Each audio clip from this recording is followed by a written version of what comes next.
ഏതാനും ദിവസങ്ങളായിട്ട് സോഷ്യൽ മീഡിയയിൽ സജീവമായിട്ട് ചർച്ച ചെയ്യപ്പെടുന്ന ഒരു സബ്ജക്റ്റ്.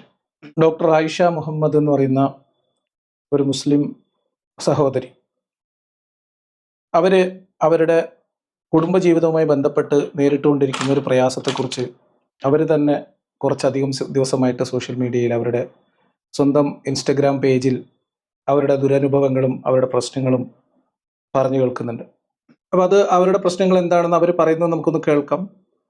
എന്നെ സംബന്ധിച്ച് ഞാൻ ഈ വിഷയത്തിൽ ഇത് ഒറ്റപ്പെട്ട സംഭവമല്ല എന്നും അവർ ഇപ്പോൾ ഈ സോഷ്യൽ മീഡിയയിൽ ഇടപെടലുകൾ നടത്തിയതിൻ്റെ ഭാഗമായി ഒരുപാട് പേര് ഇതേ അനുഭവത്തിലൂടെ കടന്നു പോകുന്ന നിരവധിയായിട്ടുള്ള സ്ത്രീകൾ അവരെ ബന്ധപ്പെട്ടു എന്നും സമാനമായിട്ടുള്ള പ്രശ്നങ്ങളിലൂടെ കടന്നു പോകുന്നവർ അവരുടെ അനുഭവങ്ങൾ പങ്കുവച്ചു എന്നും, അപ്പോൾ അത് കേവലമായ ഒരു വ്യക്തിയുടെ മാത്രം പ്രശ്നമല്ല, നിരവധിയായിട്ടുള്ള മുസ്ലിം സ്ത്രീകൾ ഇപ്പോഴും അനുഭവിച്ചുകൊണ്ടിരിക്കുന്ന ഒരു സാമൂഹ്യ യാഥാർത്ഥ്യമാണെന്നും അതിനെതിരെ പ്രതികരിക്കേണ്ട അല്ലെങ്കിൽ പരിഹാരം നിർദ്ദേശിക്കേണ്ട ഭാഗത്തു നിന്ന് അല്ലെങ്കിൽ പരിഹാരം കണ്ടെത്തേണ്ട ഭാഗത്തു നിന്ന് അതിന് ശ്രമം നടക്കുന്നില്ലെന്നും ഇത് പൊതുസമൂഹത്തിന്റെ ശ്രദ്ധയിലേക്ക് കൊണ്ടുവരേണ്ടതുണ്ട് എന്ന അവരുടെ ഒരു സാമൂഹികമായ ഒരു ലക്ഷ്യത്തെ കൂടി, അവരുടെ വ്യക്തിപരമായ കാര്യത്തിനപ്പുറത്തേക്ക് സാമൂഹികമായിട്ടുള്ള ഒരു ലക്ഷ്യം കൂടി അവരിതിൽ മുന്നോട്ട് വെക്കുമ്പോൾ അതുമായി ബന്ധപ്പെട്ട് ചില കാര്യങ്ങൾ സംസാരിക്കണം എന്ന് ഞാൻ വിചാരിച്ചിരുന്നു.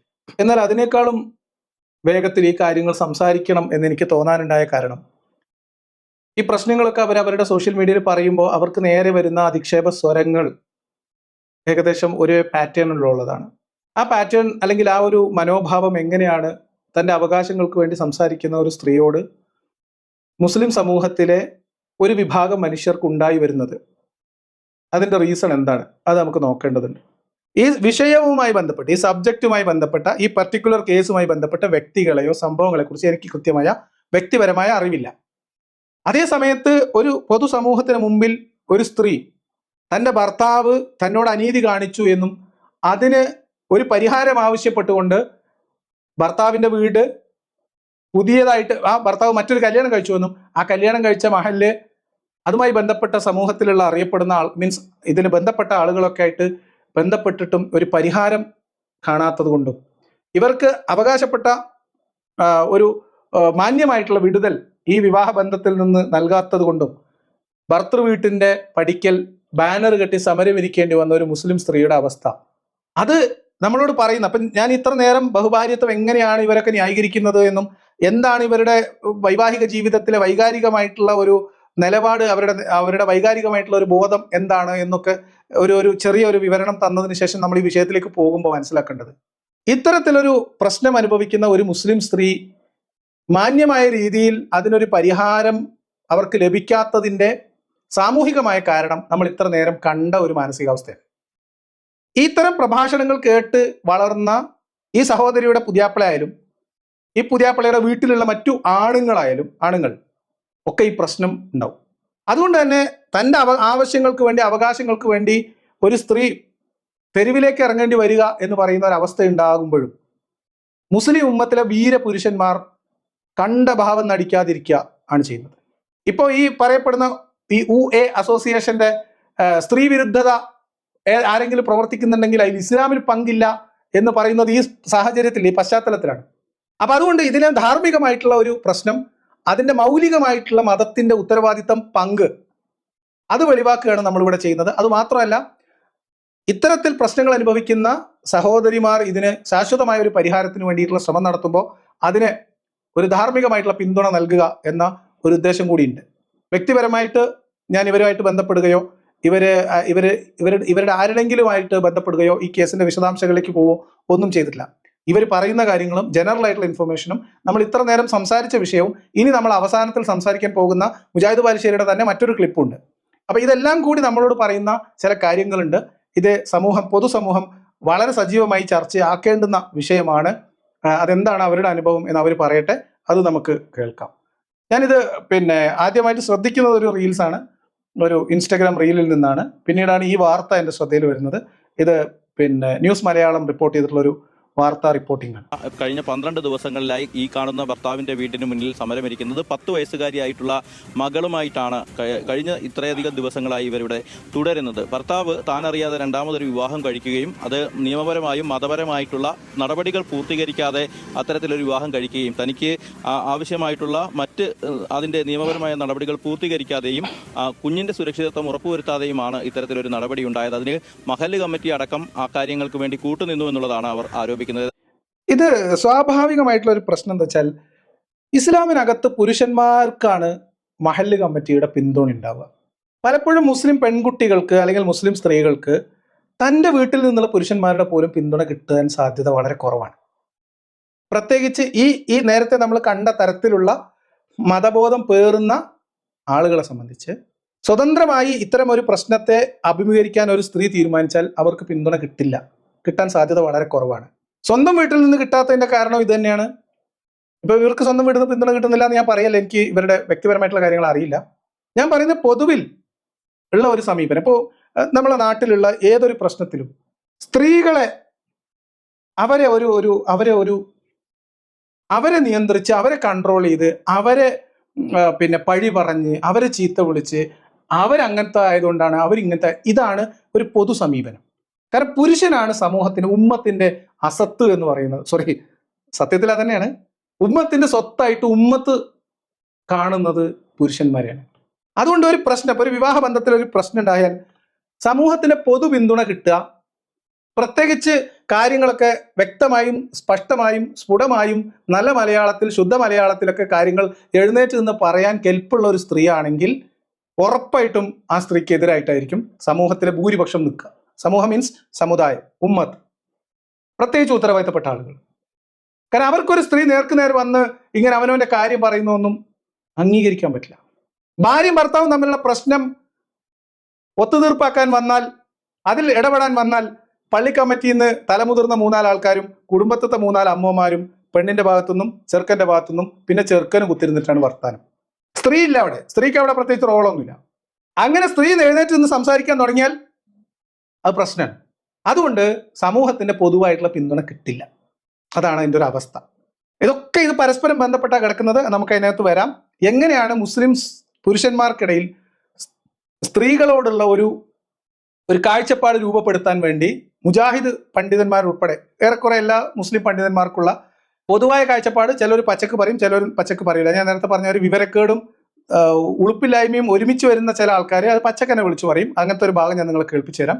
ഇപ്പൊ ഇവരുടെ പ്രശ്നങ്ങളൊന്ന് പറയുന്നത് നമുക്കൊന്നുകൂടി കേൾക്കാം ബാക്കി. അപ്പൊ ഭാര്യ നിലവിലുണ്ടായിരിക്കെ അല്ലെങ്കിൽ അവരുമായിട്ടുള്ള വൈവാഹിക ബന്ധം കൃത്യമായ രീതിയിൽ വഴി പിരിഞ്ഞ് അവരെ സ്വതന്ത്രരാക്കുന്നതിന് പകരം അവരെ കൂടി സ്വതന്ത്രയാക്കുന്നത് വരെ, അല്ലെങ്കിൽ അത് ചെയ്യാതെ പോയി വേറൊരു കല്യാണം കഴിക്കുക. ഞാൻ പറഞ്ഞത് ഇത് ഇസ്ലാം അനുവദിക്കുന്നുണ്ട് എന്നുള്ളതാണ് ഇതിന്റെ പ്രശ്നം.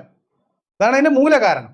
ആ ഇസ്ലാമിലെ അനുവാദം നമ്മുടെ സിവിൽ നിയമത്തിന്റെ കീഴിൽ ഇന്ത്യ രാജ്യത്തുള്ള ഒരേ അവകാശങ്ങളുള്ള പൗരന്മാരിൽ ഒരു പ്രത്യേക മതവിഭാഗത്തിലെ സ്ത്രീകൾ മാത്രം ഈ പ്രശ്നം അഭിമുഖീകരിക്കുന്നു. ഇവർക്ക് ഇതിന് പരിഹാരം ലഭിക്കുന്നില്ല എന്നതാണ്. ഏറ്റവും അടുത്ത കാലത്തായിട്ട് വന്ന ചില പുതിയ കോടതി വിധികളും അങ്ങനത്തെ കാര്യങ്ങളുണ്ടെങ്കിലും അതൊന്നും പര്യാപ്തമല്ല. അവിടേക്കാണ് ഭരണഘടനാപരമായിട്ടുള്ള ഇവരുടെ തുല്യതയ്ക്കുള്ള അവകാശത്തിന് മുകളിലാണ് ശ്രദ്ധ പതിയേണ്ടത്. അതാണ് ആ കാര്യത്തിൽ പറയാനുള്ളത്. അതുകൊണ്ട് ആദ്യ ഭാര്യയുമായിട്ട് പിണങ്ങി, അല്ലെങ്കിൽ അവരുമായിട്ട് ബന്ധമില്ല, അവരുമായിട്ട് തെറ്റിലാണ്, അല്ലെങ്കിൽ അവരുമായിട്ട് സഹകരിക്കുന്നില്ല, അല്ലെങ്കിൽ സൗന്ദര്യപ്പണക്കാണ്, വിട്ടു ജീവിക്കണം, എന്തോ ആവട്ടെ, ഇയാൾ മറ്റൊരു വിവാഹത്തിലേക്ക് പോകുമ്പോൾ കഴിച്ച വിവാഹത്തിന്റെ കാര്യത്തിൽ ഒരു തീരുമാനം എടുക്കാൻ അതുവഴി നിലവിലുള്ള ഭാര്യയ്ക്കും കുട്ടിക്കും അർഹമായിട്ടുള്ള ഒരു സെറ്റിൽമെന്റ് അത് ഈ പുരുഷന്റെ ബാധ്യതയാണ് എന്ന് പോലും തിരിച്ചറിയാത്തവരാണോ മുസ്ലിം സമൂഹത്തിലെ പള്ളി കമ്മിറ്റിക്കാരും കുടുംബക്കാരും, ഈ ചങ്ങാതിന്റെ വാപ്പിയും എളാപ്പിയും മൂത്താപ്പിയും അമ്മൂനും പള്ളിയിലെ കാളിയും മൊല്ലിയാരും? നിങ്ങൾക്ക് അറിയാലോ, ഒരു കല്യാണം കഴിക്കണമെങ്കിൽ പുതിയാപ്പിളയുടെ മഹലിൽ നിന്ന് കത്ത് വേണം പുതിയണ്ണിന്റെ മഹലിലേക്ക്, പുതിയ സ്ത്രീയുടെ കല്യാണം കഴിക്കുമ്പോൾ. അപ്പം ഒരാൾ കല്യാണം കഴിക്കാൻ പോകണപ്പോൾ അസറപ്പ് ആയിഷക്കുട്ടീനെ കല്യാണം കഴിക്കുകയാണെങ്കിൽ അസറപ്പിന്റെ പള്ളി കമ്മിറ്റിയിൽ നിന്ന് ഒരു കത്ത് വേണം, അസറപ്പ് ഇവിടെ വേറെ കല്യാണമൊന്നും കഴിച്ചിട്ടില്ല, അല്ലെങ്കിൽ കല്യാണം കഴിച്ചിട്ടുണ്ടെങ്കിൽ ഉണ്ട് എന്നൊക്കെ പറഞ്ഞിട്ട് ഇവിടെ നിന്നുള്ള ഒരു കത്ത് വധുവിന്റെ മഹലിൽ കൊടുക്കണം എന്നാണ് ഒരു നാട്ടു നടപ്പ്. അത് ഇസ്ലാമികമായ വിധിവിലക്കല്ല ഞാൻ പറഞ്ഞത്, നമ്മളെ നാട്ടിലുള്ള ഒരു നാട്ടു നടപ്പാണ്. അതൊന്നും സംഭവിച്ചില്ല. അപ്പൊ ഇത് രണ്ടാമതൊരു കല്യാണം കഴിച്ച് കൊടുക്കുന്ന മഹലിന് അറിയില്ലേ, ഒരു മുസ്ലിം സ്ത്രീയും കുട്ടിയും കടുത്ത അനീതി നേരിട്ട് കൊണ്ടിരിക്കുകയാണ് ഇയാൾ വേറൊരു കല്യാണം കഴിക്കാൻ നിങ്ങളെ മഹലിലേക്ക് വന്നിരിക്കുന്നത് എന്ന് അവർക്കറിയില്ലേ? അപ്പം അതൊക്കെ വലിയ പ്രശ്നമാണ്. അതൊക്കെ നമുക്ക് സംസാരിക്കാം. ആയിഷ നമ്മളോടൊപ്പം ചേരുകയാണ്. എന്തുകൊണ്ടാണ് ഇങ്ങനെ ഒരു സമരം ഇരിക്കുക? ഒരു കുടുംബ പ്രശ്നമാണല്ലോ എന്നുള്ളതാണ് എല്ലാവരും ചോദിക്കുന്നത്. അതിൽ ഇത്തരത്തിൽ ഒരു സമരത്തിന്റെ ആവശ്യമുണ്ടോ എന്നുള്ളതാണ് ചോദ്യമായി വരുന്നത്. ഇതിലൊരു സമരത്തിൻ്റെ ആവശ്യമുണ്ട്. കാരണം എൻ്റെ ഭർത്താവ് ഇതിനകത്തൊരു കൃത്യമായ തീരുമാനം എടുക്കുന്നില്ല. അദ്ദേഹത്തിന് കുറക്കാലമായിട്ട് നമുക്ക് കോൺടാക്ട് ചെയ്യാനും പറ്റുന്നില്ല. ഈ ബന്ധം നിലനിൽക്കെ ശരിക്കും ധാർമ്മികമായിട്ടും ഇസ്ലാമികമായിട്ടും ഇന്ത്യൻ നിയമപ്രകാരവും ഫോളോ ചെയ്യേണ്ട കാര്യങ്ങൾ ഫോളോ ചെയ്യാണ്ടാണ് ഇവർ ഇദ്ദേഹം രണ്ടാം കല്യാണം കഴിച്ചിരിക്കുന്നത്. എൻ്റെ മഹലിൻ്റെ സമ്മതമില്ലാതെയാണ് ഈ കല്യാണം നടന്നിട്ടുള്ളത്. വ്യക്തിപരമായിട്ട് ഞാൻ അറിഞ്ഞിട്ടില്ല, അത് കുഴപ്പമില്ലാന്ന് വിചാരിക്കാം. അതോടൊപ്പം ഇവിടെ നിന്ന് ലെറ്റർ ഇല്ലാതെ മാണിയമ്പലം, പൂവാറ്റുപറമ്പ, കോഴിക്കോട് അവിടുത്തെ മഹൽ കമ്മിറ്റിയാണ് ഈ രണ്ടാം വിവാഹം നടത്തി കൊടുത്തിരിക്കുന്നത്. ഇപ്പോൾ ഞാനും എൻ്റെ കുട്ടിയും അത് സംബന്ധിച്ചിട്ടുള്ള കാര്യങ്ങൾ, എൻ്റെ സ്വർണം, ഒരു 100 പവൻ സ്വർണം, 15 ലക്ഷം രൂപ, എൻ്റെ മകളുടെ കാര്യങ്ങൾ ഒന്നും തീരുമാനമാക്കാതെ വേണ്ട രീതിയിലൊരു അച്ചടക്കം പാലിക്കാണ്ട് നമ്മളെ എല്ലാ തരത്തിലും അബാൻഡൻ ചെയ്തിട്ടാണ് ഇദ്ദേഹം ഈ കാര്യം ചെയ്തിരിക്കുന്നത്. ഇത് കൂടുതൽ ഞാൻ ഇതിലിപ്പോൾ ഇതാണ് ഇവരുടെ അവസ്ഥ. ഇവർ പറയുമ്പോൾ നമുക്ക് ഏതൊരു സാധാരണ മനുഷ്യനും മനസ്സിലാവുന്ന വളരെ ലളിതമായിട്ടുള്ള കാര്യങ്ങളാണ്. എത്ര കടുത്ത അനീതിയാണ് കാണിക്കുന്നത് നോക്കൂ.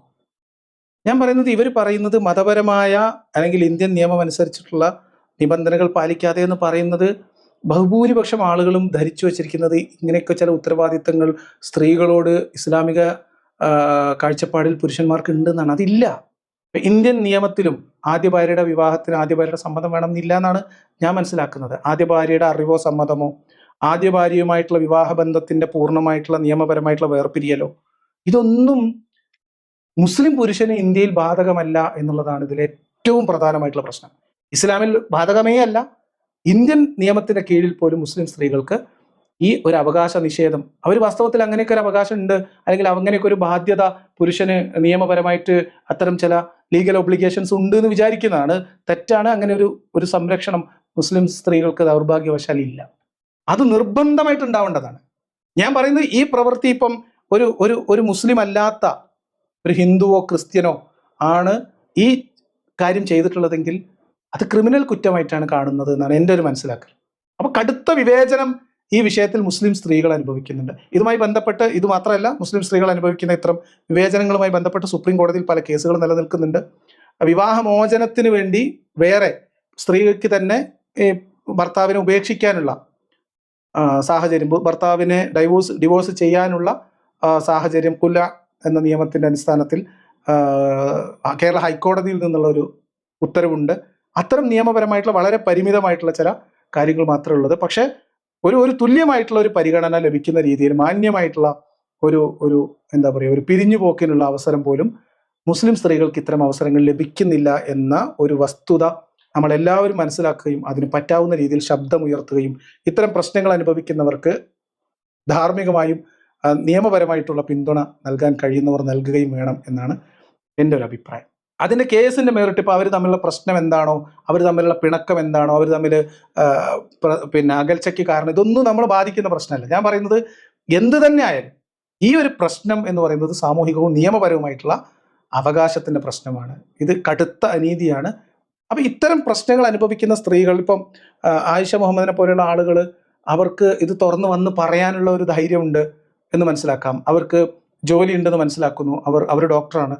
അപ്പം അവർ ജോലി ചെയ്യുന്നു, അവർക്ക് അവരുടെ കുട്ടിയെ പോറ്റാൻ കഴിയുന്നുണ്ട്, അവരുടെ കാര്യങ്ങൾ നടത്തിക്കൊണ്ടാൻ കഴിയുന്നുണ്ട്, ആളുകളുടെ മുമ്പിൽ സംസാരിക്കാൻ പറ്റുന്നുണ്ട്. ഇതിനൊന്നും കഴിയാത്ത രീതിയിലാണ് ബഹുഭൂരിപക്ഷം വരുന്ന മുസ്ലിം പെൺകുട്ടികളും എന്താ പറയുന്നത്, അവർ കണ്ടീഷൻ ചെയ്ത് വളർത്തിക്കൊണ്ടിരിക്കുന്നത്. അത്തരം സ്ത്രീകളൊക്കെ സഹിക്കുക എന്നതിനപ്പുറത്തേക്ക് ഒരു കാര്യം അവർക്ക് ചെയ്യാൻ പറ്റാത്ത അവസ്ഥയിലാണ്. അപ്പം ഇതൊരു സമരമായിട്ട് ഇവർ വരുമ്പോൾ ഇവരുടെ ബന്ധത്തിലേക്ക് ഇഴകീറി പരിശോധിച്ച് അതിൻ്റെ 2 ഭാഗം കേൾക്കണം, 3 ഭാഗം കേൾക്കണം എന്നൊക്കെ പറഞ്ഞുള്ള കമൻറ്റുകളും വളരെ മോശമായിട്ട് ഈ സഹോദരീനെ ചീത്ത വിളിക്കുന്ന കമൻറ്റുകളൊക്കെ ഞാൻ കണ്ടു. ഇതൊക്കെ ഒരു മൈൻഡ് സെറ്റാണ്. ഈ മൈൻഡ് സെറ്റ് എങ്ങനെയാണ് ക്രിയേറ്റ് ചെയ്യപ്പെടുന്നത് വെച്ചാൽ, നേരത്തെ കേട്ട ഒരു പ്രസംഗമല്ല, ഇനി വരാനിരിക്കുന്ന മുജാഹിദ് ബാലുശ്ശേരിയുടെ പ്രസംഗമുണ്ട്. എങ്ങനെയാണ് ഇത്തരം സ്ത്രീ വിരുദ്ധതകളൊക്കെ നോർമലൈസ് ചെയ്യപ്പെടുന്നത് എന്നതിൻ്റെ ഉത്തമമായിട്ടുള്ള ഉദാഹരണം ഞാൻ നിങ്ങൾക്ക് അവസാനം കേൾപ്പിച്ചു തരാം. അപ്പം അതിനുശേഷം ഇവർ അനുഭവിച്ച കാര്യങ്ങൾ കൂടി ഇവർ പറയുന്നത് കേൾക്കാം. ഞാനിവിടെ വന്നിട്ടുണ്ടായിരുന്നു, ഇവരുടെ വീട്ടിൽ ഇതിനെ കാര്യം ചൊല്ലി സംസാരിക്കാൻ വേണ്ടി വന്ന് ഒന്ന് സഹായിക്കുക, ഈ കാര്യങ്ങളിൽ തീരുമാനമെടുക്കാനൊക്കെ ഒന്ന് ഇടപെടുമെന്ന് പറഞ്ഞപ്പോൾ ഇവരെന്നെ ആട്ടിയിറക്കുക ചെയ്തിട്ടുണ്ടായിരുന്നത്, പോലീസിനെ കൊണ്ട് പിടിപ്പിക്കുക ചെയ്തിട്ടുണ്ടായിരുന്നത്. അതിനുശേഷം നിയമപരമായിട്ട് എനിക്ക് അനുകൂലമായിട്ടുള്ള ഒരു വിധി തേടി വന്നിട്ട് പോലും എന്നെ ആരും സഹായിക്കുന്നില്ല, കുടുംബം സഹായിക്കുന്നില്ല, മഹല്ല് സഹായിക്കുന്നില്ല, എൻ്റെ മഹല്ല് തന്നെ സഹായിക്കുന്നില്ല. ചോദിക്കട്ടെ, ഇന്ത്യൻ നിയമവ്യവസ്ഥ അനുസരിച്ചാണെങ്കിലും ഇസ്ലാമിക നിയമങ്ങൾ അനുസരിച്ചാണെങ്കിലും ഭർത്താവായി ആണെങ്കിലും അല്ലെങ്കിൽ മറ്റൊരു പുരുഷൻ രണ്ടാമതൊരു വിവാഹം കഴിക്കാൻ നേരത്ത് പാലിക്കേണ്ട ചില നടപടിക്രമങ്ങളുണ്ടല്ലോ, അത് ഈ കാര്യത്തിൽ പാലിക്കപ്പെട്ടിട്ടുണ്ടോ? അത് സംബന്ധിച്ച് മഹല്ലിലാണെങ്കിലും ബന്ധുക്കൾക്കാണെങ്കിലും അതേക്കുറിച്ചുള്ള ആക്ഷേപം ഉന്നയിച്ചപ്പോൾ അവരുടെയൊക്കെ മറുപടി എന്തായിരുന്നു? പരിഹാസം. ഒന്നാമത് ഇദ്ദേഹത്തൊക്കെ പാലിക്കാതെയാണ് രണ്ടാം വിവാഹം കഴിച്ചിരിക്കുന്നത്. നാളിതുവരെ എൻ്റെ മകൾക്ക് ഒരു രൂപ പോലും മെയിൻ്റനൻസ് കൊടുത്തിട്ടില്ല. ഞാനാണ് ആ കുട്ടീനെ 6 വർഷക്കാലമായി നോക്കുന്നത്. കുട്ടീനെ പഠിപ്പിക്കുന്നതും എല്ലാ ചെലവുകളും വഹിക്കുന്നതും ഞാനാണ്. ചെയ്തിട്ടില്ല. സമൂഹം എനിക്ക് വളരെ വിഷമം തോന്നുന്നൊരു കാര്യമാണ്. നാട്ടിലാണെങ്കിലും അതെ, സമൂഹമാണെങ്കിലും അതെ, ഇവരുടെ കുടുംബവും അതെ, എല്ലാവരും മൗനത്തിലാണെന്ന് പറഞ്ഞാൽ പോലെ എല്ലാവരും എന്നെ പരിഹസിക്കുകയാണ്. ഞാനിപ്പോൾ ഒരു സമരത്തിൻ്റെ പാതയിലേക്ക് വന്നത് തന്നെ ഇതൊക്കെ സഹിക്കാൻ വയ്യാതെയാണ്. ഞാൻ ഇപ്പോൾ ഒന്നും പറയുന്നില്ല, അവർ കുറച്ചുകൂടി കാര്യങ്ങൾ പറയുന്നുണ്ട്, കേൾക്കാം. എന്താണ് ഒരു സൊല്യൂഷൻ പ്രതീക്ഷിക്കുന്നത് ഈ കാര്യത്തിൽ? എൻ്റെ അവകാശങ്ങളൊക്കെ തിരിച്ചു തന്ന് എൻ്റെ മകളുടെ കാര്യത്തിലൊരു തീരുമാനമാക്കി, ബന്ധം ഒഴിവാക്കി, അദ്ദേഹം എന്തായാലും ജീവിതമായി മുന്നോട്ട് പോയല്ലോ. എന്നെ മാന്യമായിട്ട് ഈ സമൂഹത്തിൽ ജീവിക്കാനുള്ള ഒരു രീതിക്ക് കാര്യങ്ങൾ അവസാനിപ്പിച്ച് തരണം എന്നുള്ളതാണ് അതിൻ്റെ അപേക്ഷയാണ്. ഇതിനകത്ത് ആരെങ്കിലും ഒന്ന് ഇടപെടും. അതിനകത്ത് സത്യത്തിൽ ഞാൻ അന്വേഷിച്ചിടത്തോളം ഒരു സ്ഥലം കണ്ടുപിടിക്കാൻ പറ്റുന്നില്ല. മഹലിൽ പോയിട്ട് കാര്യമില്ല, അവിടുത്തെ മഹലിലും പോയിട്ട് കാര്യമില്ല, ഇവിടുത്തെ മഹലിലും പോയിട്ട് കാര്യമില്ല. അവർക്കൊന്നും ചെയ്യാനില്ല എന്നാണ് പറയുന്നത്. ഇങ്ങനത്തെ സാഹചര്യത്തിൽ ഒരു മുസ്ലിം പെണ്ണായിട്ടുള്ള എനിക്ക്, ഒന്നാം ഭാര്യയായ എനിക്ക് പോകാൻ സ്ഥലങ്ങളില്ല, കേൾക്കാൻ ഇടങ്ങളുമില്ല, ആരുടെയും പ്രയോറിറ്റിയും അല്ല നമ്മൾ. ഈ വാക്കുകളാണ് ഇതിൽ ഏറ്റവും പ്രധാനപ്പെട്ട വിഷയം. ഇങ്ങനത്തെ ഒരു അവസ്ഥയിൽ ഒരു മുസ്ലിം സ്ത്രീ എത്തപ്പെട്ടാൽ അവർക്ക് പോകാൻ ഇടമില്ല. നിയമപരമായിട്ടുള്ള പരിഹാരത്തിന് ശരീഅത്ത് നിയമം വിലങ്ങ് തടിയായി നിൽക്കുന്നു. അതുകൊണ്ട് വൈവാഹിക ജീവിതത്തിൽ, കുടുംബജീവിതത്തിൽ മുസ്ലിം പുരുഷന്മാർക്ക് പ്രത്യേകമായി അനുവദിക്കപ്പെടുന്ന പ്രിവിലേജുകൾ പൂർണ്ണമായിട്ട് എടുത്തു കളയുകയും ഇത്തരം സിവിൽ നിയമങ്ങളിൽ, വ്യവഹാരങ്ങളിൽ എല്ലാവർക്കും തുല്യമായിട്ടുള്ള നീതി ഉറപ്പാക്കുന്ന സമഗ്രമായിട്ടുള്ള ഒരു നിയമനിർമ്മാണം നടക്കുകയും ചെയ്യുക എന്ന് തന്നെയാണ് ഇതിൽ പരിഹാരമാർഗം. ഹിന്ദു പുരുഷനും ഇല്ലാത്ത എന്ത് കൊമ്പാണ് മുസ്ലിം പുരുഷനുള്ളത്? നിങ്ങളുടെ വിശ്വാസം എന്താവട്ടെ, നിയമപരമായിട്ട് ഞാൻ പറയുന്നത്, ഈ സഹോദരി പറഞ്ഞത് വളരെ കൃത്യമായിട്ടുള്ള കാര്യം. മഹലിൽ പറഞ്ഞ മഹലിനൊന്നും ചെയ്യാനില്ല, അവരുടെ മഹലിൽ പോയാൽ മഹലിന് ചെയ്യാനില്ല, പോലീസിൻ്റെ അടുത്ത് പോയാൽ പോലീസിനൊന്നും ചെയ്യാനില്ല. കാരണം ഇന്ത്യയിലെ നിയമം അനുസരിച്ചിട്ട് മുസ്ലിം പുരുഷന് 2ഓ 3ഓ കല്യാണം കഴിക്കാം. പിന്നെ ഇവർക്ക് അവകാശങ്ങൾ കിട്ടുന്നില്ല, ഇവരെ സംരക്ഷിക്കുന്നില്ല, മക്കൾക്ക് ചെലവിന് കിട്ടുന്നില്ല എന്ന് തുടങ്ങിയിട്ടുള്ള കാര്യങ്ങളൊക്കെ ഒരു സ്ത്രീക്ക് നേരിടണമെങ്കിൽ കോടതി വഴി പോകണം. ആ കോടതി വഴി പോകുമ്പോഴുള്ള പ്രശ്നങ്ങൾ, നിയമപരമായിട്ടുള്ള നൂലാമാലകൾ, അത് വേറൊരു വഴിക്ക്. പുരുഷന് ഈ പ്രശ്നമൊന്നുമില്ല. പുരുഷന് സൗന്ദര്യപ്പണക്കാണെങ്കിൽ ഇറങ്ങിപ്പോയി വേറെ കല്യാണം കഴിക്കാം. ഒന്നാം ഭാര്യ എന്ത് ചെയ്യുന്നു, അവരുടെ കുട്ടി എന്ത് ചെയ്യുന്നു, എങ്ങനെ ജീവിക്കുന്നു, അത് അയാളെ ബാധിക്കുന്ന കാര്യമല്ല. മതപരമായിട്ടൊന്നും ഇതിനൊരു പരിഹാരവും ഇല്ല. പരിഹാരം ഉണ്ട് എന്നൊക്കെ പറഞ്ഞ ആൾക്കാരുണ്ട് ഇവിടെ, അതിലേക്കൊക്കെ നമ്മൾ വരാം, അതൊക്കെ നമ്മൾ പ്രത്യേകമായിട്ട് എടുക്കും. ഞാൻ പറയുന്നതിൽ ഏറ്റവും ദുരന്തം എന്താണെന്ന് വെച്ചാൽ നിയമപരമായിട്ടും ഇവർക്ക് പ്രത്യേകമായിട്ട് പെട്ടെന്ന് അവർക്ക് ചെന്ന് മുട്ടാവുന്ന നിയമപരമായിട്ടുള്ള വാതിലുകളും ഇല്ല. മുസ്ലിം സ്ത്രീ ആയിപ്പോയി എന്നതാണ് അവർ ഇപ്പോൾ അനുഭവിക്കുന്ന ഈ പ്രതിസന്ധിയുടെ ഏക കാരണം എന്നുള്ളത് എല്ലാവരെയും ചിന്തിപ്പിക്കേണ്ട കാര്യമാണ്. അതിന് നമ്മളെക്കൊണ്ട് പറ്റുന്നത്, നമ്മളൊരു വാക്കുകൊണ്ടാണെങ്കിൽ വാക്കുകൊണ്ട് ആ കാര്യത്തിൽ ഇടപെടേണ്ടതാണ് എന്ന് തന്നെയാണ് എൻ്റെ അഭിപ്രായം. നേരത്തെ നമ്മൾ സംസാരിച്ചപ്പോൾ നിരവധിയായിട്ടുള്ള ഇത്തരത്തിലുള്ള അനുഭവം നേരിടുന്ന സ്ത്രീകൾ വിളിക്കുന്നുണ്ട്, കോൺടാക്ട് ചെയ്യുന്നുണ്ടെന്ന് പറയുന്നത്. ഞാനിപ്പോൾ ഒരു 3 ദിവസം മുന്നേ ഒരു വീഡിയോ ഇട്ടിട്ടുണ്ടായിരുന്നു. അന്ന് ഞാൻ അതിൻ്റെ റെസ്പോൺസസ് കണ്ടിട്ടും അതുപോലെ എനിക്ക് പേഴ്സണലായിട്ടുള്ള വന്ന മെസ്സേജസും കണ്ടപ്പോൾ ഇതൊരു ഒറ്റപ്പെട്ട അനുഭവമല്ല. സത്യത്തിൽ എൻ്റെതൊക്കെ വളരെ ജോലിയൊക്കെ ചെയ്ത് ജീവിക്കുന്നതുകൊണ്ട് എൻ്റെ പ്രശ്നം അത് വെച്ച് നോക്കുമ്പോൾ വളരെ ലഘുവായി തോന്നി എനിക്ക്. ഒരുപാട് പെൺകുട്ടികൾ ഇതുമാതിരിയുള്ള ഈ രണ്ടാം വിവാഹത്തിൽ പെട്ട് അതിൽ ഗ്രിവൻസസ് ആയിട്ട് കുട്ടികളുമായിട്ട് ബുദ്ധിമുട്ടി ജീവിക്കുന്നവരുണ്ട്. ഇപ്പോൾ ജോലിക്ക് പോകാത്തവരും അങ്ങനെയൊക്കെയായിട്ട് ഒരുപാട് നിരക്കിച്ച് ജീവിക്കുന്ന കുറച്ചധികം കഥകൾ ഞാൻ കേൾക്കാനിടയായി. ഇതൊരു ഒറ്റപ്പെട്ട സംഭവമായിട്ട് എൻ്റെ ഫാമിലി ഇഷ്യൂ മാത്രമല്ല, ഇതൊരു സോഷ്യൽ ഇഷ്യൂ ആണ്, നമുക്കിടയിൽ നടന്നുകൊണ്ടിരിക്കുന്ന ഒരു സോഷ്യൽ ഇഷ്യൂ ആണ്. അപ്പോൾ ഇതാണ് ഇതിൽ ഏറ്റവും പ്രധാനപ്പെട്ട, ഞാൻ ഈ വിഷയം പ്രത്യേകമായിട്ട് സംസാരിക്കണം എന്ന് വിചാരിക്കുന്ന കാരണം ഇതാണ്. ഇതിൽ ഇവർ പറയുന്ന ഒരു പ്രധാനപ്പെട്ട പോയിന്റ്, ഇത് ഇവരുടെ മാത്രം പ്രശ്നമല്ല. ഇവർ താരതമ്യേന ഇവരുടെ മുന്നിലെത്തിയ മറ്റു കാര്യങ്ങൾ വെച്ച് നോക്കുമ്പോൾ താരതമ്യേന ഇവർക്ക് അറ്റ്ലീസ്റ്റ് അവർക്ക് ജോലി ചെയ്ത് ജീവിക്കാനുള്ള സാഹചര്യമുണ്ട്. അതുപോലും ഇല്ലാത്ത നിരവധിയായിട്ടുള്ള മനുഷ്യർ ഏതൊരവസ്ഥയിലായിരിക്കും എന്ന് ആലോചിക്കുക. ഇവിടെ മുസ്ലിം സ്ത്രീകളുടെ ഭാഗത്തു നിന്നും തന്നെ ശക്തമായിട്ടുള്ള ശബ്ദം ഉയരേണ്ടതുണ്ട് എന്ന് തന്നെയാണ് ഞാൻ വിചാരിക്കുന്നത്. കാരണം മുസ്ലിം പുരുഷന്മാരെന്തായാലും ഈ പ്രശ്നത്തിൽ ഇവരുടെ പരിഹാരത്തിന് വരില്ല. കാരണം എന്താ വെച്ചാൽ മുസ്ലിം പുരുഷന്മാരിൽ ഇപ്പോൾ എല്ലാ പ്രശ്നത്തിനും മതം കൊണ്ട് പരിഹാരം കാണുന്ന ഉണ്ണാക്കന്മാർ ഏറ്റവും അവസാനം ഈ വിഷയവുമായി ബന്ധപ്പെട്ട് നടത്തിയിട്ടുള്ള ഒരു സംഭാഷണം ഇതാണെന്ന് പറയാൻ പോലും ധൈര്യമില്ലാതെ ഇവർ നടത്തിയിട്ടുള്ള ഒരു വിഷയം ഇതാണ്. ഇത്തരത്തിൽ സ്ത്രീകൾ നേരിടുന്ന പ്രശ്നങ്ങൾക്കൊന്നും മതം കാരണമല്ലെന്നും അത് മനുഷ്യൻ വ്യക്തിപരമായിട്ട് ചെയ്യുന്ന തെറ്റ് തിന്മയും മാത്രമാണെന്നും ഇസ്ലാം എല്ലാ രീതിയിലും പുരുഷന് വേണ്ട എല്ലാ സംരക്ഷണവും ഒരുക്കിയിട്ടുണ്ടെന്നാണ്. അത് സ്ഥാപിക്കാൻ വേണ്ടിയിട്ടാണ് ഈ 1/4 മണിക്കൂർ വീഡിയോ ചെയ്തിട്ടുള്ളത്. ഇതാണ് നമ്മൾ നാളെ വിശദമായി പരിശോധിക്കുന്നത്. ചിലപ്പോൾ ഒരു ദിവസം കൊണ്ട് തീരുവില വിമാനം നോണ, അത് അടുത്ത ഒരു വീഡിയോ ഒക്കെ ചെയ്യേണ്ടി വരും. പക്ഷെ ശുദ്ധമായ അസംബന്ധവും ആളുകളെ വളച്ചൊടിച്ച് തെറ്റിദ്ധരിപ്പിക്കുന്ന കലാപരിപാടിയാണ് ഈ വീഡിയോയിൽ ഉടനീളം അവർ ചെയ്തിട്ടുള്ളത്. അത് നമുക്ക് വിശദമായിട്ട് പറയാം. ഞാൻ പറഞ്ഞു വന്നത്, ഇത്തരം കേസുകളിൽ മതം പ്രതിയല്ല എന്ന് വരുത്തി തീർത്ത് മതത്തെ സംരക്ഷിച്ച് നിർത്താനാണ് ഈ 2 പേര് ഈ വീഡിയോ ചെയ്തിട്ടുള്ളത് എന്നാണ്. അതിനർത്ഥം മതം കൊണ്ട് സകല പ്രശ്നങ്ങൾക്ക് പരിഹാരം കാണുന്നവർ തങ്ങളുടെ മതത്തിൽപ്പെട്ട മുസ്ലിം തങ്ങളുടെ സഹോദരിമാരായി പരിഗണിക്കപ്പെടേണ്ടുന്ന സ്ത്രീകൾ അനുഭവിക്കുന്ന ഈ പ്രശ്നത്തിന് ഇതിന് മതമല്ല കാരണം, മതക്കാരനാണ് കാരണമെങ്കിൽ ആ മതക്കാരനെ കൺട്രോൾ ചെയ്യാൻ മഹലിനും കമ്മിറ്റിക്കും സംഘടനക്കും കഴിയും. ഒരാൾ ഇസ്ലാം മതം ഉപേക്ഷിച്ചാൽ അവനെ മഹലിൽ നിന്ന് ഇറക്കാനും അവനുമായിട്ട് നിസ്സഹകരണം ഇതാക്കാനും സാധനങ്ങൾ വീഡിയോ കൊടുക്കരുതെന്ന് പറയാൻ പോലും, അവനക്ക് ജോലി കൊടുക്കരുത്, പണി കൊടുക്കരുതെന്ന് പറയാൻ ഇവിടെ മതങ്ങൾക്ക് കഴിയുന്നില്ലേ? അപ്പൊ ഇത്തരത്തിൽ വൃത്തികേട് കാണിക്കുന്നവൻ മതത്തെ പരിഗണിക്കുന്നില്ല, മതം ഇതിന് ഉത്തരവാദിയല്ല എന്ന് പറയുന്നതിന്റെ ഉത്തരം കൃത്യമാണ്. ഇതിൽ ഇത്തരത്തിൽ ദുരിതം അനുഭവിക്കുന്ന സ്ത്രീകളുടെ പക്ഷത്ത് നിൽക്കാൻ മതത്തിന് കഴിയില്ല, മതം അതിന് തയ്യാറല്ല, മത നേതൃത്വം അതിന് തയ്യാറല്ല. അതുകൊണ്ട് ഈ പ്രശ്നം അനുഭവിക്കുന്നവരും ഈ പ്രശ്നം മുന്നിൽ കാണാൻ കഴിയുന്ന മുസ്ലിം സ്ത്രീകളും ഈ വിഷയത്തിൽ സ്വതന്ത്രമായി ആവശ്യങ്ങൾക്ക് വേണ്ടി നിലകൊള്ളുകയും നിയമപോരാട്ടം നടത്തുകയും ചെയ്യണം. അത്തരം നിയമപോരാട്ടങ്ങളിലൂടെയാണ് കുൽ എന്ന് പറയുന്ന സ്ത്രീക്കും വിവാഹമോചനത്തിന് അവകാശമുണ്ട് എന്ന ഒരു നിയമം, ഇസ്ലാമിൽ അത് പൂർണ്ണാർത്ഥത്തിലുണ്ടോ ഇല്ലേ അത് വേറെ വിഷയമാണ്. പക്ഷെ ഇസ്ലാമികമായ മാനങ്ങൾ വെച്ചുകൊണ്ട് തന്നെ ഇസ്ലാമികമായ പ്രമാണങ്ങളിൽ നിന്ന് എന്ന രീതിയിൽ തന്നെ അതിനെ മറികടക്കാൻ, ഈ പ്രശ്നം മറികടക്കാൻ വേണ്ടി കോടതിയിൽ നിന്ന് ഒരു ഉത്തരവ് വന്നത്, ഒരു മുസ്ലിം സ്ത്രീക്ക് തൻ്റെ ഭർത്താവിൽ നിന്ന് വിവാഹമോചനത്തിന് സ്വമേധയാ അവകാശമുണ്ട്. പുരുഷന് സ്ത്രീയെ തൊലാക്ക് ചെല്ലുന്നത് പോലെ തന്നെ സ്ത്രീക്ക് പുരുഷനെയും ഒഴിവാക്കാൻ അവകാശമുണ്ട് എന്നൊരു വിധി വന്നിട്ടുണ്ട്. കാരണം അതുവരേക്കും കുൽ ആണെങ്കിലും ഫസ്റ്റ് ആണെങ്കിലും ഒക്കെ മുസ്ലിം സ്ത്രീ ആണെങ്കിൽ അവർക്ക് കോടതി വഴി മാത്രമേ നടക്കുള്ളൂ. പുരുഷനാണെങ്കിൽ തൊലാക്ക് 1, 2, 3 തലാക്കില്ലേ മതി. ഇപ്പൊ പിന്നെ 3 തലാക്ക് ഒരുമിച്ച് ചെല്ലിയാൽ അഴി എണ്ണും എന്നുള്ളൊരു പ്രശ്നമുണ്ട്. അപ്പൊ ഇതിൽ നിയമപരമായിട്ടുള്ള പരിഹാരങ്ങൾ ആവശ്യമുണ്ട്, സാമൂഹികമായിട്ടുള്ള അവബോധത്തിന്റെ പ്രശ്നമുണ്ട്. ഈ പറയപ്പെടുന്നത് പോലെ മതം കൊണ്ട് ഉപജീവനം നടത്തുന്ന പണ്ഡിതന്മാരോ സംഘടനകളോ മുസ്ലിം സ്ത്രീകൾ അനുഭവിക്കുന്ന ഈ പ്രശ്നത്തെ അഡ്രസ്സ് ചെയ്യാനോ അത് പരിഹരിച്ചു കൊടുക്കാനോ ഒരു തരത്തിലുള്ള ഇടപെടൽ നടത്താനുള്ള ഒരു സാധ്യതയില്ല. പുറത്തുനിന്ന് ആരെങ്കിലും ഇടപെടുമ്പോൾ അത് മതത്തിനകത്തുള്ള പ്രശ്നമല്ല, നോക്കാൻ ഞങ്ങൾ ഇവിടെ ഉണ്ട് എന്ന് പറയും എന്നുള്ളതാണ് പ്രശ്നം. അപ്പൊ അതുകൊണ്ട് മുസ്ലിം സ്ത്രീകൾ തന്നെയാണ് ഇതിൽ മുന്നിട്ട് ഇറങ്ങേണ്ടത്. പൊതുസമൂഹത്തിന്റെ പൂർണ്ണമായ പിന്തുണ കിട്ടും എന്നാണ് ഞാൻ ഇതിൽ കാണുന്ന ഒരു കാര്യം. ആയിഷ മുഹമ്മദിനെ പോലെയുള്ള ആളുകൾ ഇത്തരം പ്രശ്നങ്ങൾ അനുഭവിക്കുന്ന സ്ത്രീകൾ സംഘടിതമായിട്ട് തന്നെ അതിൽ നിയമ പോരാട്ടത്തിന് പോയാൽ അത്തരം വിധികൾ ഇതിനു മുൻപ് നേടിയെടുത്തതുപോലെ തന്നെ കോടതിയിലൂടെ നമ്മളുടെ മൗലികാവകാശങ്ങൾക്ക് വേണ്ടിയിട്ടുള്ള പോരാട്ടത്തിൽ മുന്നോട്ട് പോവുക എന്നതായിരിക്കും നിങ്ങൾക്ക് വ്യക്തിപരമായിട്ട് മാത്രമല്ല സമൂഹത്തിലാകെ ഇത്തരം പ്രശ്നങ്ങൾ അനുഭവിക്കുന്ന സ്ത്രീകൾക്ക് വേണ്ടി നിങ്ങൾക്ക് ചെയ്യാൻ കഴിയുന്ന കാര്യം. പൊതുസമൂഹത്തിന്റെ ആകെ പിന്തുണ ലഭിക്കും എന്ന് തന്നെയാണ് ആ കാര്യത്തിൽ എനിക്ക് തോന്നുന്നത്.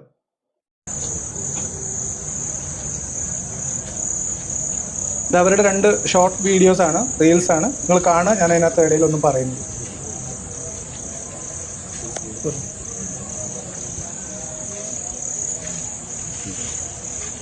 ഞാനൊരു 7 ദിവസമായിട്ട് വളരെ ശാന്തമായിട്ട് നടത്തിക്കൊണ്ടിരുന്നൊരു സമരമാണ്.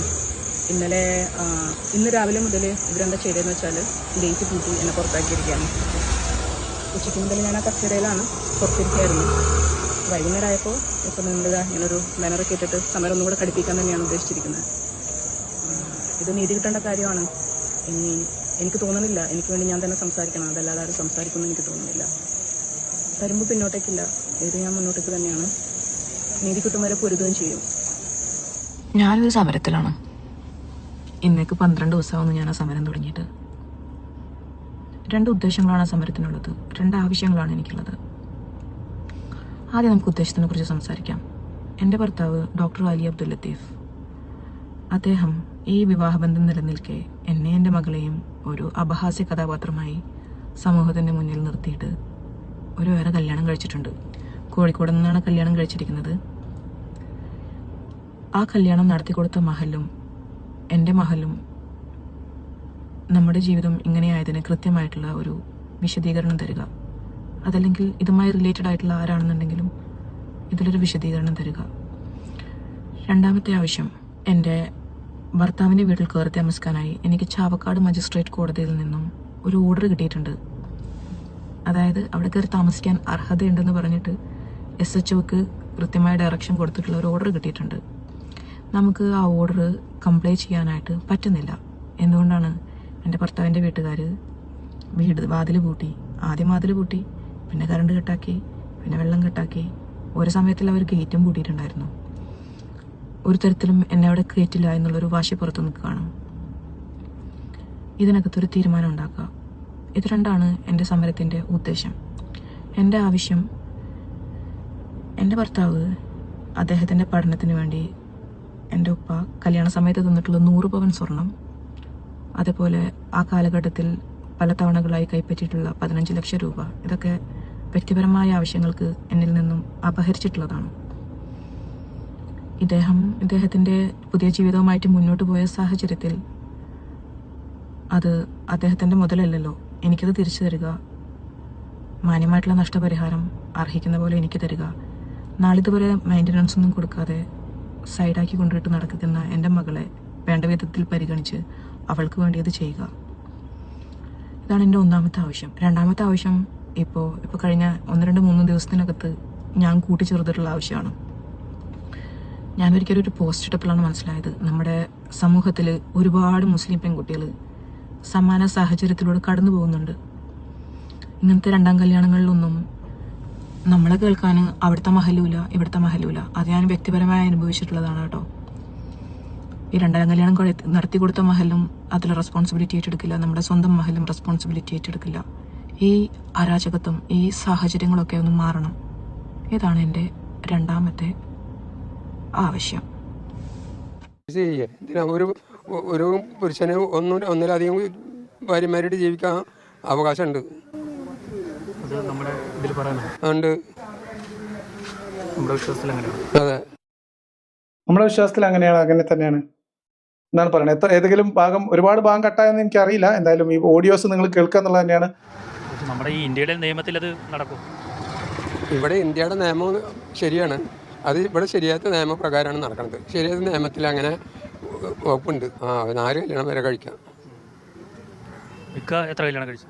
ഞാൻ 2 കല്യാണം കഴിച്ചു. അപ്പൊ ഈ ശരീഅത്ത് നിയമനം ആ വകുപ്പ് എടുത്ത് പിച്ച് ചിന്തി തോട്ടിലെറിയേണ്ട സമയം കഴിഞ്ഞു. അത് നമ്മളെ മറ്റേ KM ഷാജി ഇത് കീറി അറബിക്കടലിൽ എറിഞ്ഞ പോലെയല്ല, അത് ശരിക്ക് കീറി തോട്ടിലെറിയേണ്ടതാണ്. അങ്ങനെ ഒരു കൊമ്പ് മുസ്ലിം പുരുഷന് മാത്രം തൊള്ളെ തോന്നിയ പോലെ കല്യാണം കഴിച്ച് ആദ്യ ഭാര്യനെ അവരെ മാന്യമായ രീതിയിൽ പിരിച്ചുവിടാതെ തൊള്ളെ തോന്നിയ പോലെ കല്യാണം കഴിച്ചെടുക്കാനുള്ള പ്രിവിലേജ് ഇവിടെ ഭരണഘടനയൊക്കെ ഉണ്ടാവും, ചിലപ്പോൾ നിയമമൊക്കെ ഉണ്ടാവും. പക്ഷെ ഇക്കാര്യത്തിൽ നമ്മുടെ നാട്ടിൽ ശരീഅത്ത് നിയമമാണെന്ന് പറഞ്ഞാൽ ആ ശരീഅത്ത് നിയമം ചവിട്ടിക്കൂട്ടി തോട്ടിലെറിയാൻ മുസ്ലിം സ്ത്രീകൾ മുന്നിട്ടിറങ്ങണം എന്നാണ് ഞാൻ ആ കാര്യത്തിൽ പറയാം. അതിന് ആയിഷയെ പോലെയുള്ള സ്ത്രീകൾ രംഗത്ത് വരികയാണെങ്കിൽ പൊതുസമൂഹത്തിന്റെ പിന്തുണ കിട്ടും തന്നെയാണ് ഞാൻ വിചാരിക്കുന്നത്.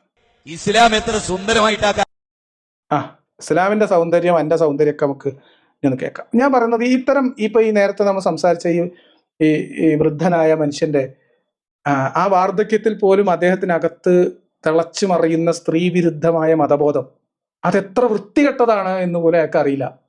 ആ വൃത്തികേട് അതെങ്ങനെയാണ് തൻ്റെ സഹജീവികളോട്, തൻ്റെ ഭാര്യയോട് താൻ എങ്ങനെയാണ് അത് പരിഗണിക്കുന്നതെന്ന് പോലും മനസ്സിലാവാതെയാണ് ആ മനുഷ്യന്റെ ജീവിതം അവസാനിക്കാൻ പോകുന്നത്. മീൻസ് ഇത്രയും പ്രായമായില്ലേ. ഞാൻ പറയുന്നത് ഈ മനുഷ്യന്റെ തലയിലേക്ക് ഉള്ളതുപോലെ ഇതുപോലത്തെ സ്ത്രീവിരുദ്ധതയും അശ്ലീലവും കുത്തി നിറച്ചത് ആരാണ് എന്ന് ചോദിച്ചാൽ ഇതുപോലെയുള്ള മൊയന്ത് മൂല്യന്മാരാണെന്ന് പറയും. ഇത് തീവ്ര ഇനം സ്ത്രീവിരുദ്ധതയും വർഗീയ വിഷവും കുത്തി നിറക്കുന്ന ഒരു ചങ്ങാതിയാണ്.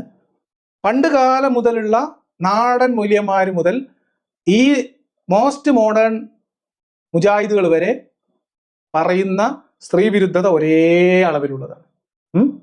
എന്നാൽ ഈ ചങ്ങായിമാർക്ക് കട്ടവന്റെ കൈവെട്ടണ ശരീഅത്ത് നിയമം വേണോ? അവർക്ക് വേണ്ട.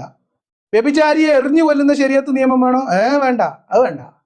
അപ്പം എൻ്റെ അഭിപ്രായത്തിൽ ഇന്ത്യയിൽ ഒന്നുമില്ലെങ്കിൽ മുസ്ലിങ്ങൾക്ക് ശരീഅത്ത് നിയമം നിർബന്ധമാണെങ്കിൽ അത് സിവിൽ നിയമത്തിൽ, ക്രിമിനൽ നിയമത്തിൽ നടപ്പിലാക്കാൻ പ്രത്യേക നടപടി സ്വീകരിക്കാം. അല്ലെങ്കിൽ സിവിൽ നിയമത്തിലും ക്രിമിനൽ നിയമത്തിൽ എന്നതുപോലെ സിവിൽ നിയമത്തിലും മുസ്ലിം പുരുഷന്മാരെയും സ്ത്രീകളെയും ഒരുപോലെ പരിഗണിക്കാം. അത് അവരുടെ സ്വത്തവകാശത്തിന്റെ കാര്യത്തിലായാലും അതേപോലെ തന്നെ ഈ കുടുംബജീവിതവുമായി ബന്ധപ്പെട്ട നിയമങ്ങളിലായാലും ഇതിൽ രണ്ടിലൊന്ന് നടപ്പിലാക്കണം എന്നാവശ്യപ്പെട്ടുകൊണ്ട് നിയമ പോരാട്ടം നടത്തുക എന്നതാണ് ഇതിൽ വേണ്ട കാര്യമെന്നാണ് ഞാൻ പറയുന്നത്. ക്രിമിനൽ നിയമം, ശരീഅത്ത് നിയമം എന്ന് പറയുന്നത് അത് സിവിൽ നിയമങ്ങളുടെ ഒരു പ്രത്യേക ബെഞ്ചൊന്നല്ല, അത് പ്രത്യേക ഒരു കോമ്പലയല്ല. ശരീഅത്ത് നിയമം എന്ന് പറഞ്ഞാൽ സിവിലും ക്രിമിനലും ഒക്കെ ഉൾപ്പെടുന്നതാണ്. അപ്പൊ ഇവർക്ക് ക്രിമിനൽ നിയമത്തിൽ ശരീഅത്ത് നിയമം വേണ്ട, സിവിലിന് മാത്രം മതി എന്ന് പറയുന്നത് ഈ സ്ത്രീ വിരുദ്ധത ഊറി വന്നതിൽ നിന്നുണ്ടായി വന്നതാണ്. കാരണം ഈ നിലവിലുള്ള ശരീഅത്ത് നിയമം എന്ന് പറയുന്നത് മുസ്ലിം പുരുഷന്മാരുടെ പ്രിവിലേജുകൾ അത് സംരക്ഷിക്കാൻ ഉണ്ടാക്കിയിട്ടുള്ള സാധനമാണ്. അതുകൊണ്ട് അത് വലിച്ചു പറിച്ച് കളയുക എന്നത് കൃത്യമായിട്ടുള്ള ഒരു നിയമപരമായ ആവശ്യമായിട്ട് മുന്നോട്ട് വരണം എന്നാണ് ഞാൻ പറയുന്നത്. ഇനി എങ്ങനെയാണ് ഇതുപോലെയുള്ള രൂപം പൂണ്ട വൈകൃതങ്ങൾ, മതവൈകൃതങ്ങൾ എങ്ങനെയാണ് മനുഷ്യരുടെ മനസ്സിൽ സ്ത്രീകളെ കുറിച്ചുള്ള ചിത്രം വരച്ചു കൊടുക്കുന്നത്? നമുക്ക് നോക്കാം. الرجال قوامون على النساء بما فضل الله بعضهم على بعض وبما انفقوا من اموالهم. 4-ാം അധ്യായം 34-ാമത്തെ വചന. എന്താ ഇതിന്റെ അർത്ഥം എന്നറിയോ? സ്ത്രീയുടെ മേൽ കൈകാര്യകർത്തൃത്വം പുരുഷനാണ്, മേൽനോട്ടം പുരുഷനാണ്. കാരണം എന്താ? ചിലർക്ക് ചിലരേക്കാൾ ശ്രേഷ്ഠ നൽകിയിട്ടുണ്ട് അല്ല. ആ പുരുഷനെ പോലെ അല്ല പെണ്ണ്, അല്ല പുരുഷനെ പോലെ അല്ല. അപ്പൊ അള്ളാഹ് ഖുർആനിൽ പറഞ്ഞിട്ടുണ്ടല്ലോ, അതല്ല ഇയാൾ പറയുന്നത്. രൂപഭാവങ്ങളോ അവരുടെ ജൈവികമായിട്ടുള്ള ബയോളജിക്കലായിട്ടുള്ള ഡിഫറൻസ് ഒന്നുമല്ല. പുരുഷനാണ് സ്ത്രീയുടെ മേൽ സ്വത്ത് കൈകാര്യം ചെയ്യുക. അത് നിലക്കുന്ന കാല കുടുംബത്തിന് സൗഖ്യം ഉണ്ടാവും. പെണ്ണ് കുടുംബം ഭരിക്കാൻ തുടങ്ങിയാലോ? പെണ്ണ് പൊതുവെ അഹങ്കാരിയാണ്. അഹങ്കാരമാണ് അവളുടെ മുഖമുദ്ര. അവൾക്ക് ജോലി കിട്ടിയാലേ അവൾ ആണിന്റെ തലയെ ചാടും. ആണിന് 35 ലക്ഷം ശമ്പളം കിട്ടിയാലും അവന് വിനയം ഉണ്ടാവും. അത് ആണും പെണ്ണും തമ്മിലുള്ള വ്യത്യാസം. മനസ്സിലായോ? ആ മുസ്ലിമിന്റെ വിനയം മുജാഹിദ് ബാലുശ്ശേരിന്റെ കിളി കൂടെ ഇങ്ങനെ ഒലിച്ച് ആ താടിയുടെ ഉള്ളിൽ കൂടി ഒലിച്ചിറങ്ങി പോയ സാധനം ഉണ്ടല്ലോ, അത് വിനയമാണ്. ആ ശബ്ദത്തിൽ ഇങ്ങനെ മുറ്റി നിൽക്കുന്നത് ഇസ്ലാം പഠിപ്പിച്ച പുരുഷന്റെ വിനയമാണ്. എന്ന് പറഞ്ഞാൽ സ്വന്തം കാലിൽ നിൽക്കുന്ന, സ്വതന്ത്രമായി നിൽക്കുന്ന സ്ത്രീകളെ കുറിച്ചുള്ള ഇസ്ലാമിന്റെ കാഴ്ചപ്പാട് മനുഷ്യർക്കിടയിൽ പരുവപ്പെടുത്തുന്നത് ഇതുപോലെയുള്ള സാമൂഹ്യ വിരുദ്ധരാണ്, സ്ത്രീ വിരുദ്ധരാണ്. ഇവര് പഠിപ്പിച്ചിറങ്ങിയ ഇവരടവച്ച് വിരിയിച്ച മതജന്മങ്ങളാണ് കോഴിക്കോട് കടപ്പുറത്ത് കറങ്ങിത്തിരിയുന്നത്. അവരാണ് ഉണ്ണാക്കന്മാർ എന്ന പേരിൽ പ്രത്യേകം സ്റ്റുഡിയോ ഇട്ട് റൂമിനകത്ത് കുത്തിയിരുന്ന് ഇതിന്റെ മോസ്റ്റ് മോഡേൺ വേർഷൻ പാടി നടക്കുന്നത്. ഇവരാണ് ഉസ്താദുമാര്. ഇവരുടെക്കാളും മുന്തിയ ഉസ്താദുമാർ ഇതിനേക്കാളും നാണം കെട്ട വർത്താനം പറഞ്ഞ അലവലാദികള്. പെണ്ണിന് ജോലി എടുക്കാൻ ബന്ധപ്പെട്ടവരൊക്കെ ഇപ്പൊ എന്താ ഉണ്ടായത്? വേറെ സ്ത്രീയായിട്ടോ അവന്റെ ബന്ധം, ഓളെ ബന്ധം വേറെ പുരുഷനായിട്ടും ദാമ്പത്യത്തിൽ സ്വസ്ഥത കിട്ടിയില്ലടോ. നേരെ മറിച്ച് കയറി ചെല്ലുമ്പോ നല്ല മലയാളി പെണ്ണിന്റെ വേഷത്തില് മര്യാദയുള്ള ഡ്രസ്സും ധരിച്ച് ഗേറ്റിൽ കാത്തിക്കുന്ന പഴയ കാല സങ്കല്പം ഉണ്ടായിരുന്നു പെണ്ണിനെ കുറിച്ച്. ഇതല്ലേ ഇത്? ഒരാൾ ഒരു വൈക്ക് കാർ ഓടിച്ച് പോണ്, അതിന്റെ അപ്പുറത്ത് വേറെ അല്ലടോ അന്റെ കെട്ടിയോളെ കൂടെ വേറൊരുത്തിന് കണ്ടിട്ടില്ല അപ്പുറത്ത്. അപ്പൊ മറ്റോള് ചോദിക്കണം, നിങ്ങളെ സീറ്റിൽ വേറൊരുത്തി ഉണ്ടായിരുന്നല്ലോ അല്ലേ? ജോലി തേടി വിദ്യാഭ്യാസം ചെയ്ത് വലിയ വലിയ സ്ഥാപനത്തിൽ കയറി ഉണ്ടായതെന്താ? ഒരു പിടി ദുഃഖം. ഞാൻ പറയുന്നത് ഈ മനുഷ്യ രൂപം പൂണ്ട ഈ വികൃത മൃഗം ഈ വർത്താനം പറഞ്ഞിട്ട് വർഷങ്ങൾ എത്രയായി അറിയോ? സ്വന്തം മകൾ പഠിക്കുകയും ജോലി ചെയ്യുകയും ഉന്നത വിദ്യാഭ്യാസം നേടുകയും ചെയ്തുകൊണ്ട് ആ ശമ്പളത്തിൽ നിന്ന് തിന്നു കുടിച്ചിരിക്കുന്ന തന്തയും തള്ളയും ഈ പ്രസംഗം കേൾക്കുന്നുണ്ട്. കാലിൽ കിടക്കുന്ന ചെരിപ്പൂരി മുഖത്ത് 2 എണ്ണം പൊട്ടിക്കാതെ ഈ ചങ്ങാതി അവിടുന്ന് ഇറങ്ങിപ്പോകുന്നത് മുസ്ലിം സമൂഹത്തിനകത്ത് കാലങ്ങളായി രൂപപ്പെട്ടിട്ടുള്ള ഇതൊക്കെ സ്ത്രീകളെ കുറിച്ച് പറയാമെന്നൊരു പൊതുബോധമാണ്. ഇതിന്റെ മുന്നിലിരിക്കുന്ന പല ആര്യമാരുടെയും മകൾ ഡോക്ടറോ എഞ്ചിനീയറോ ഒക്കെ ആയിട്ട് പലയിടത്തും ജോലി ചെയ്യുന്നുണ്ട്. ആ മക്കളെ കുറിച്ച് കൂടിയാണ് ഇയാൾ ഈ പറയുന്നത്. അതിന് അവർക്ക് കുഴപ്പമില്ല. കാരണം എന്താ? അതാണ് ഇസ്ലാം സ്ത്രീകളെ കുറിച്ച് മനുഷ്യർക്കിടയിൽ ഉണ്ടാക്കി വെച്ചുള്ള വർഷങ്ങളായി, പതിറ്റാണ്ടുകളല്ല നൂറ്റാണ്ടുകളായി. ഇയാൾ ഇത് എവിടുന്നാ പറയുന്നത്? ഇത് മതത്തുന്ന സ്ത്രീ അധികാരമേൽപ്പിച്ച ഒരു ജനതയും രക്ഷപ്പെട്ടിട്ടില്ല, നന്നായി പോയിട്ടില്ല എന്നാണ്.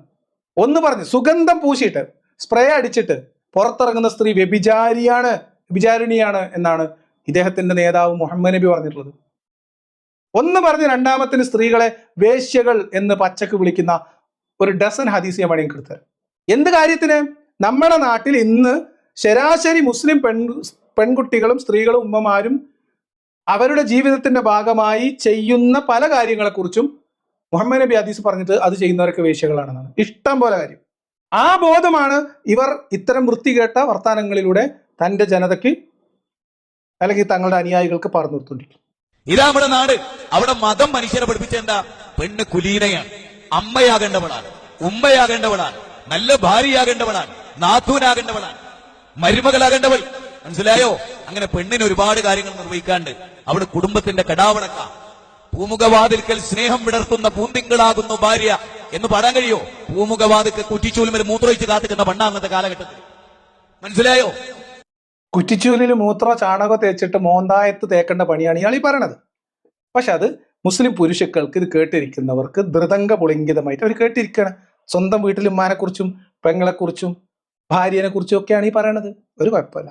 കാരണം എന്താ, അത് ഞങ്ങൾ മുത്തുനബിയും പറഞ്ഞിരിക്കണം ഇങ്ങനെയൊക്കെ. അതുകൊണ്ട് മുജാഹിദ് വൽശ്ശേരിയും പറയും. ഇതാണ് ഈ പൊതുബോധം. അപ്പൊ ഇതിന്റെ ഒരു ആകത്തുകയാണ് മുസ്ലിം സ്ത്രീകൾ അനുഭവിക്കുന്ന പ്രയാസങ്ങൾ എന്ന് പറയാനാണ് ഞാൻ ഈ 2 പ്രസംഗ ശകലങ്ങൾ ഇതിന്റെ തുടക്കത്തിലും അവസാനത്തിലും കേൾപ്പിച്ചത്. അതല്ലാതെ ഇത് ഇസ്ലാമിന്റെ കുഴപ്പമൊന്നുമല്ല, സ്ത്രീ വിരുദ്ധത ചെയ്യുന്നവർ അവരുടെ സ്വന്തം ഇഷ്ടപ്രകാരം ചെയ്യുന്നതാണ്, അതിൽ ഇസ്ലാമിന് പങ്കില്ല എന്ന് പറയുന്നവർ ഈ സ്ത്രീ വിരുദ്ധതയ്ക്ക് ന്യായീകരണം ചമയ്ക്കുന്നവരാണ്. അവർക്കുള്ള മറുപടി നമ്മൾ നാളെ വിശദമായിട്ട് തരാം. അവർ പൊക്കിക്കൊണ്ടുവന്ന ഹദീസുകളും ആയത്തുകളും അതിൻ്റെ പശ്ചാത്തലങ്ങളൊക്കെ വിശദമായി എടുത്തിട്ട് നമ്മൾ ഈ കാര്യത്തിൽ ചെയ്യാം. അപ്പം ഞാൻ ഡോക്ടർ ആയിഷ മുഹമ്മദ് ഉൾപ്പെടെയുള്ള ആൾക്കാരോട് പറയുന്നത്, ഇതിൽ നിങ്ങൾ എന്തായാലും നിങ്ങൾ ഒരുങ്ങി ഇറങ്ങിയ സ്ഥിതിക്ക് ഇതിൽ ഒരു പൊതു പ്രശ്നമായി കണ്ടുകൊണ്ടുള്ള നിയമ പോരാട്ടത്തിൽ ഇറങ്ങിയാൽ അതിലൊരു പൊതു പിന്തുണ ലഭിക്കും എന്ന് തന്നെയാണ്. ഇപ്പോൾ ഒരാൾ മുന്നിട്ട് ഇറങ്ങുമ്പോൾ പല കേസുകളിൽ അത്ര വിധികൾ കോടതിയിൽ നിന്നുണ്ടായിട്ടുണ്ട്. അതിലൊന്നാണ് ഞാൻ നേരത്തെ പറഞ്ഞ അപ്പോൾ ഇതിൽ നിങ്ങൾക്ക് വ്യക്തിപരമായിട്ട് ലഭിക്കാവുന്ന ലഭിക്കേണ്ടുന്ന എന്താ പറയുക പരിഹാരങ്ങൾക്ക് നിയമ പോരാട്ടം നടത്തുന്നതോടൊപ്പം തന്നെ സമൂഹത്തിൽ ഇത്തരം പ്രശ്നങ്ങൾ അനുഭവിക്കുന്നവർക്ക് പൊതുവിൽ ഉള്ള ആവശ്യങ്ങൾ ഉന്നയിച്ചുകൊണ്ടുള്ള ഹർജിയുമായിട്ട് അല്ലെങ്കിൽ കേസുമായിട്ട് നിയമ പോരാട്ടത്തിലേക്ക് പോകണം. അത് ഒരുപാട് ആളുകൾക്ക് ഗുണം ചെയ്യും. കാരണം ഇതിൽ പാർട്ടി അല്ലാത്ത ആളുകൾക്ക് ഇത്തരം കേസുകൾ നടത്തുന്നതിൽ ചില പരിമിതികളുണ്ട് എന്നാണ് ഞാൻ മനസ്സിലാക്കുന്നത്. അപ്പോൾ എന്തായാലും ഈ സഹോദരിയുടേത് ഉൾപ്പെടെ ഇത്തരം പ്രയാസങ്ങൾ അനുഭവിക്കുന്ന മനുഷ്യർക്ക് ഇതിൽ നിന്ന് മോചനമുണ്ടാവാൻ എന്താണ് നമുക്ക് ചെയ്യാൻ പറ്റും? എനിക്ക് എന്നെ സംബന്ധിച്ച് ഞാനിത് പറയുന്നുണ്ട്. ഓരോ ആളുകൾക്ക് അവരവരാൽ കഴിയുന്ന രീതിയിൽ സമൂഹത്തിൽ ഈ മാറ്റങ്ങൾക്ക് വേണ്ടി ശ്രമിക്കാം, സംസാരിച്ചുകൊണ്ടിരിക്കാം എന്ന് മാത്രം പറയുന്നു.